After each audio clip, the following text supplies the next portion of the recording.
Hi, Dr. Lindsay. This is Hannah Williams in your PRT 266 class.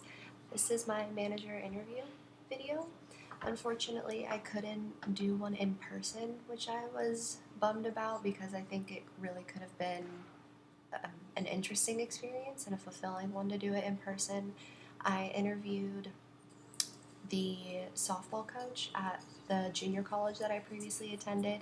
I actually played for him, and I was just kind of curious to dig into kind of his experience and what led him into the field of coaching, and just kind of break down why he got there, what he gets out of it, what he doesn't get out of it, kind of just like the ins and outs of his experience there.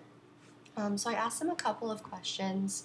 I asked him about 20, and he gave me some pretty thorough responses, which was nice instead of just like a one sentence thing, which made doing it over email a little bit easier than I had expected. Again, I wish that I could have done it in person, but you know, it's hard when you're 3,000 miles away to conduct an interview in person. So the first question I asked him is, how long has he been coaching women's softball? I know that at the junior college he had been there for 4 years. This will be his fourth year. And before that, he coached a travel ball team. And I knew that, but I didn't know how long he had done it for. And he said that he had done it for about 8 years before coming to the junior college. And he coached girls mostly, ages 8 through 16 is what he said.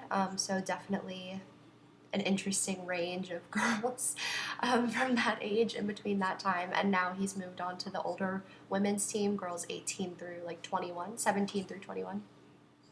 I'm not going to read all of the questions because it'll take a long time, but he also said that, well, I asked him what his most interesting experience was, most fond memory throughout his years so far of coaching. And he gave me two instances. I guess they were both equally exciting. The first one I was actually a part of, which was really fun. And that one was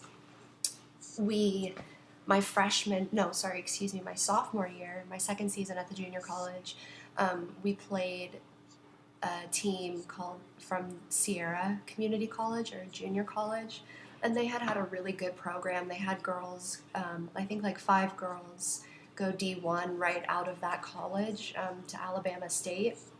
I think one actually went to University of Alabama too. So really successful program, great coaching, super credible, and we had never beaten them in the time that he had been coaching there. We had put forth really good teams, but we just never were good enough, I guess, to beat them. And my sophomore season, we had a really good pitcher, and we just did everything right. We actually beat them by 1 or 2 runs, so that was pretty fun. And he said that was one of his most rewarding experiences being a coach. And I remember that day he was jumping up and down, so excited, bought us dinner all that night. So that was one of them. And the second one was when he was coaching travel ball. In one of the summer tournaments, there was a tie at the end of the 7th inning. And what they do is they put a runner on second base just to kind of speed things up, kind of to get the game over with. And you're supposed, whoever scores first, if the first team who's on second base, who's hitting, they score, then the other team has a chance. And if they don't score, then that first team wins. And they kind of went back and forth 4 different times before, and the game ended up lasting 3 hours as opposed to an hour and a half, which is a normal time for a game. And he said that they ended up kind of going back and forth about 4 times, a couple of innings, and then they finally pulled out the win. And that was his second or equally as thrilling experience. Let's see, what else? I was actually really surprised how much I learned about him after this interview. I had already known a couple of things, but not as much as I would have liked to. So that was kind of cool learning about all of this stuff.